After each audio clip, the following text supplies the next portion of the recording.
कृष्णम वंदे जगद्गुरु। यहाँ पधारे समस्त संत जनों को मेरा बारंबार प्रणाम। पूज्य बागेश्वर सरकार को मेरा बारंबार प्रणाम। और यहाँ आए मेरे समस्त सनातनी भाई बहनों को मेरा जय श्री राधे, जय श्री कृष्ण। पूज्य महाराज श्री ने इतना कुछ आप सबके समक्ष कह दिया, तो मैं कुछ कहूं तो छोटा मुंह बड़ी बात होगी, पर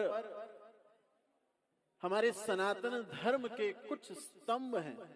देखिए, ये यात्रा इतनी अद्भुत हो रही है, इतनी अद्भुत यात्रा। आज तीसरा ही दिन है और लग रहा है कि पूरा का पूरा समाज उठकर आज यहाँ पर आ गया है। एक बार आप लोग अपने लिए जोरदार तालियां बजाएं।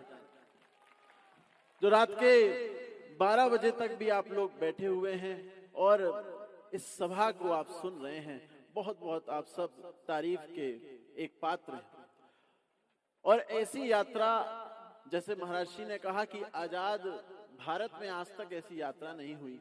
एक यात्रा सत्याग्रह की यात्रा हुई थी, जिसमें पूरा भारत इकट्ठा हुआ था। और आज मैं देख रहा हूं पूरा भारत ही नहीं, भारत के बाहर भी हमारे बैठे हुए सारे सनातनी भाई बहन आज यहाँ आए हैं और इस दिव्य यात्रा में शामिल हुए हैं। देखिए, सनातन धर्म के कुछ स्तंभ हैं जो हम सबको याद करने चाहिए। ये यात्रा केवल 29 तारीख के बाद खत्म हो जाए, ये मैं नहीं चाहूंगा। ये यात्रा आपके जीवन में अब निरंतर चलती रहे। इसके लिए आपको क्या करना है, जैसा महाराज श्री ने बताया, दूर दूर जाकर उन पिछड़े लोगों को ढूंढना है जो धर्म परिवर्तन करने के लिए सोच रहे हैं। उसके साथ साथ अपने ऊपर भी काम करने का आपको प्रयास करना पड़ेगा। पहला काम है, आपको ग्रंथों का संग करना पड़ेगा।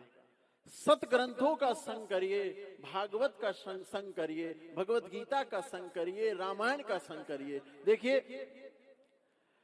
हमारे देश का बड़ा दुर्भाग्य है कि हमें तमाम हिस्ट्री की किताबें, इतिहास की किताबें तो पढ़ाई जाती हैं, पर उसमें हमें मुगलों का इतिहास बताया जाता है, अंग्रेजों का इतिहास बताया जाता है, पर कभी भी हमारे जो तमाम भगवान के अवतार हुए उनके विषय में कोई कथा ही नहीं आती।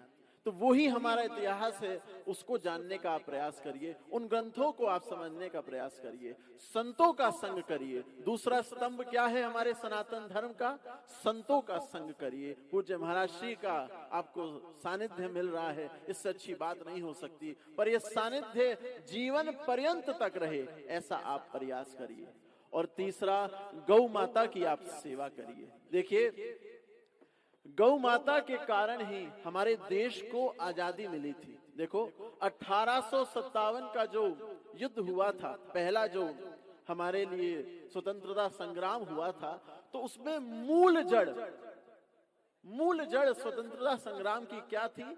जो गोली में जो बारूद यूज होता था, उसमें चमड़ा किसका प्रयोग होता था? गौ माता का यूज होता था।